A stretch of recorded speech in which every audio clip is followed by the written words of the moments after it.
Most of us grew up hearing the same story. Robin Hood, the hero of Sherwood Forest, the man who stole from the rich and gave to the poor, the noble outlaw who fought for justice and never once lost his honor.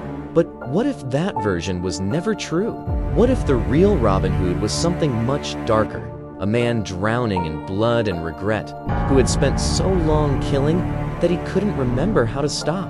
This is that story, and it doesn't end the way you'd expect. So, the movie opens with a woman named Wainright, out in the middle of a storm with nothing to eat.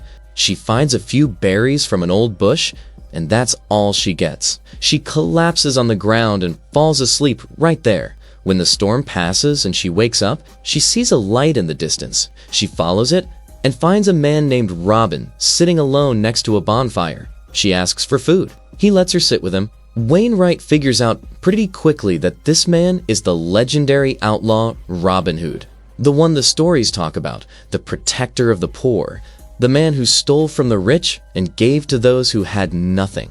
But Robin tells her flat out that every single one of those stories is a lie. He's not a hero. He's a murderous brigand who killed and robbed because he enjoyed it. He gives her a warning and walks away. Wayne eats what she can find and says a prayer. Then she goes looking for him anyway. She finds him sleeping next to another fire and moves in to attack him. He was never actually asleep. He grabs her first, pins her down, and slashes her throat. As he watches her bleed out, he figures out she came for revenge. He killed someone who mattered to her. He points out every mistake she made during the attempt, and then finishes her off. The next morning, Robin buries her body in a line with all the others. He's done this before. People come for him, and they all end up in the ground. Later, while he's washing up in a river, an old friend appears, Little John. John tells him the rest of their gang is gone. Everyone is dead. Then he asks Robin for help. He explains that 10 years ago, he killed a farmer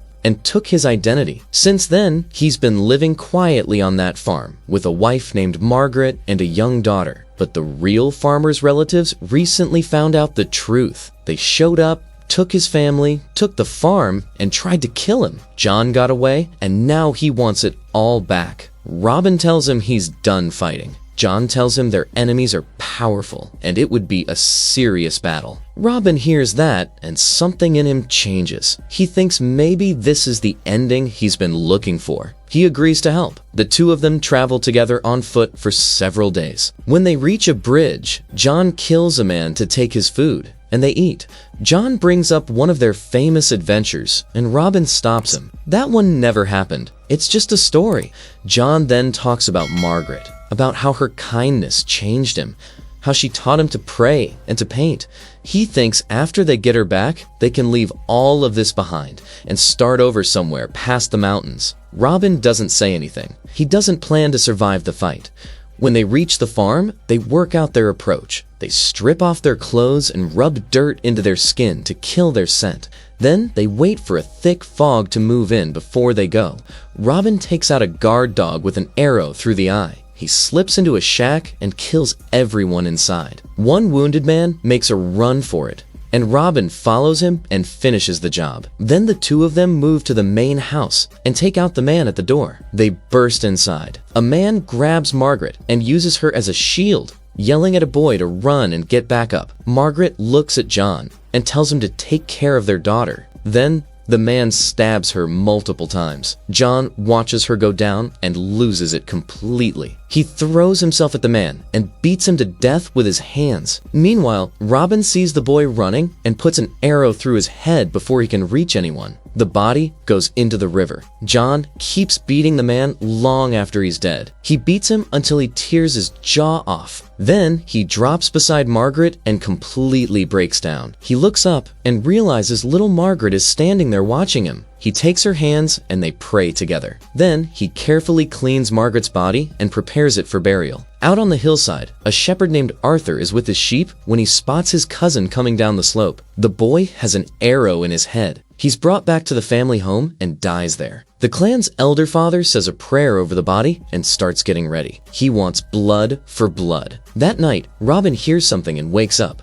The farmer's family has surrounded the property. They've set the main house on fire. Robin grabs his bow and takes one man down, but another one slams the shack door and locks him inside. The shack is also on fire. Robin tries to force the door but can't. He stabs the man's hand through the wood instead. He gets the door open and crawls out coughing. The man grabs him and pushes his face into the mud. Robin gets hold of the man's split hand and pulls it apart until the man collapses in pain. He tries to finish him, but the man pulls a knife and stabs him several times. Robin takes the knife, stabs him back, and kills him by pushing a burning torch into his mouth. John comes out of the main house carrying little Margaret. He puts her down and goes straight back inside for Margaret's body, despite Robin telling him not to. Then, the elder father steps out of the dark. He says he wants John's life and the girl's life in payment for the family members he's lost. Robin steps between them, and the fight that follows is brutal. Both men go at each other without holding back. The elder father starts getting the better of it. Robin steals his knife and tries to drive it into the man's head, but his arm gets blocked and he takes the blade in the arm instead. The elder father knocks him down and breaks his leg with his mace. He hits him in the back. He raises the mace to finish him. John comes up from behind and kills him first. The next day,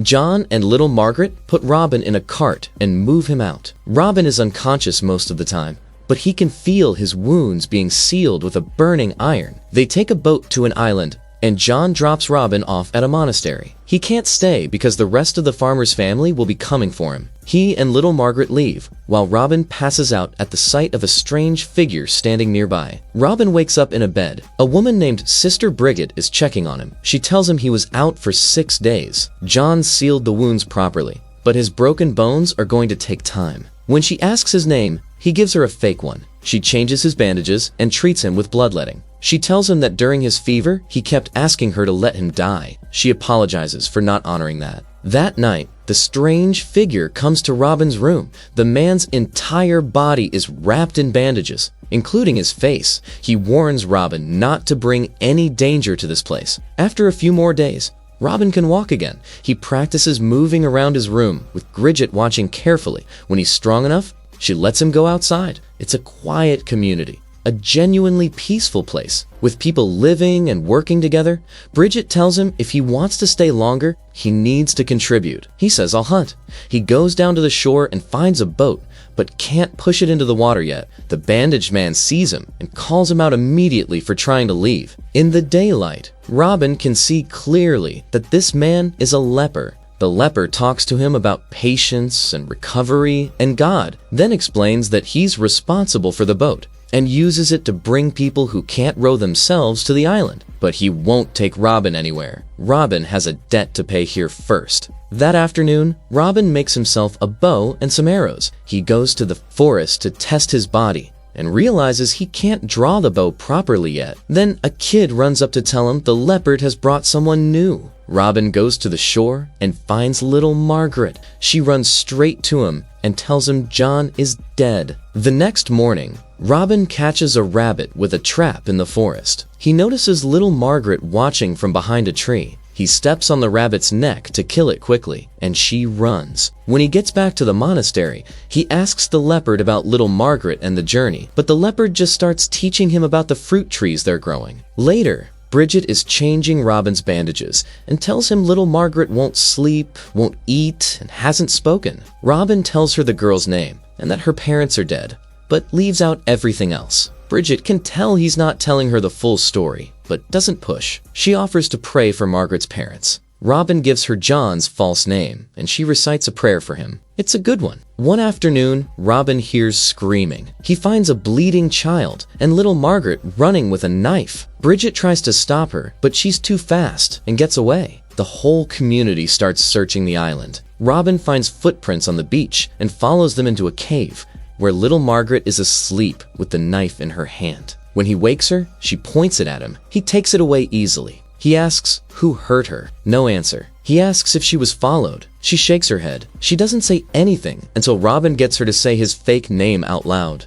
That gets a small nod of approval from him. But when she asks about little John, he snaps at her and tells her a cat will tear her tongue out if she ever says that name again. He takes her back and Bridget is relieved. She tells Robin the story of how the monastery was built and says she believes the place has a kind of power behind it. Robin says giving stories power is dangerous. It makes people do terrible things. They go in together and eventually get little Margaret to eat something. A few mornings later, Robin is with the Leper, who quietly admits he doesn't have much time left. Robin spots smoke rising on the mainland. The Leper takes the boat to go and collect whoever needs bringing over. In the afternoon, Robin is teaching little Margaret how to clean a rabbit. When he sees the leopard returning, the person he's brought over is Arthur. One of his eyes is gone. Bridget takes him in to treat him. Robin introduces himself with his fake name. Arthur doesn't recognize him and explains he was attacked while searching for his niece, which Robin notes carefully. Later in the forest, Robin teaches little Margaret how to use a bow.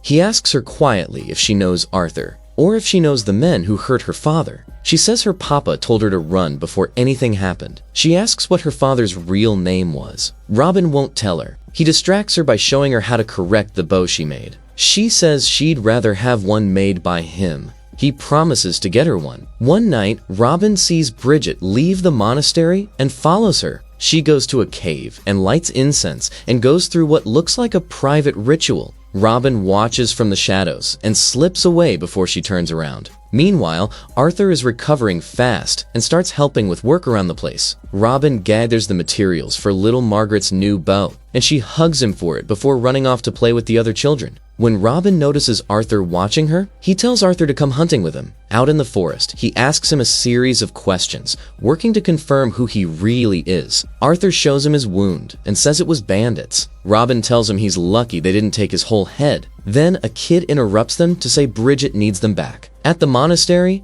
Bridget leads Robin alone to the leper's room. The leper is dying and asks for Robin specifically. The leper says he's heard the story of Robin Hood and Guy of Gisborne and then tells Robin he knows who he really is. Robin says it's just another story, that Guy of Gisborne never actually existed. The leopard shows him the side of his head. The ear Robin cut off is missing. He asks Robin to protect the monastery when he's gone and to never tell Bridget who he really is. Robin agrees to both. That afternoon, the community buries the leopard together. Robin has made his decision. He's not going to let anyone from his past reach this island. He says goodbye to Bridget and tells her he and Arthur are taking the boat to pick someone up on the mainland. On the beach, Arthur notices straight away that nobody is around. Robin says they'll wait. Then he tells Arthur he knows he's lying about his name.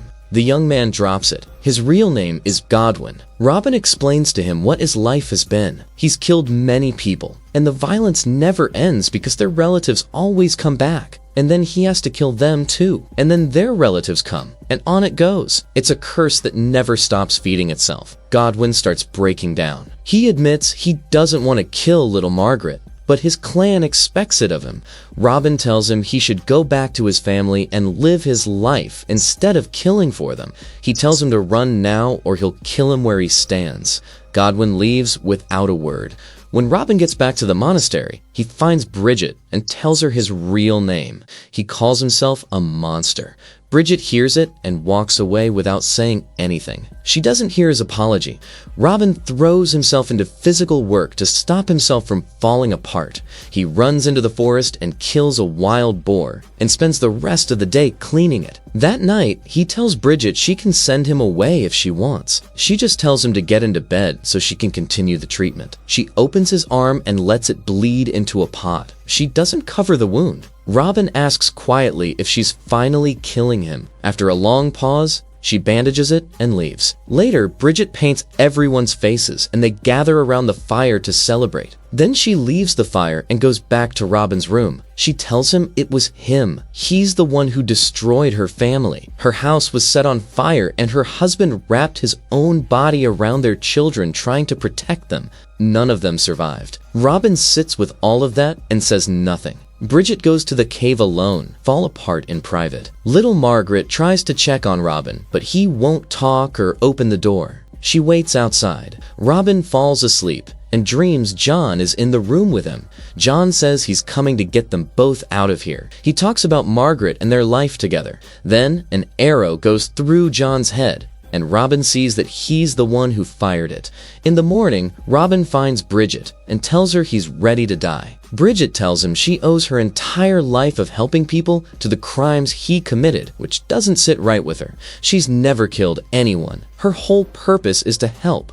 Robin tells her that letting him go would be helping him. They go back to the room and she starts the treatment again. This time, she doesn't stop the bleeding. Robin looks at the doorway and little Margaret is standing there. He tells her John's real name. He tells her the story of the first time they met on a bridge many years ago. Bridget starts to have second thoughts and reaches to cover the wound. Robin stops her hand. He makes little Margaret promise that she'll never tell anyone who her father was, because if she does, people will come for her the same way they've always come for him. Little Margaret moves closer to him. He gives her the new bow he made and shows her exactly how to hold it and how to aim. Little Margaret draws back and releases the arrow. Robin takes his last breath. And with that, friends, this story comes to an end. Tell us in comment how you like the explanation. And don't forget to like the video and subscribe to Real Dreams Movie Recaps.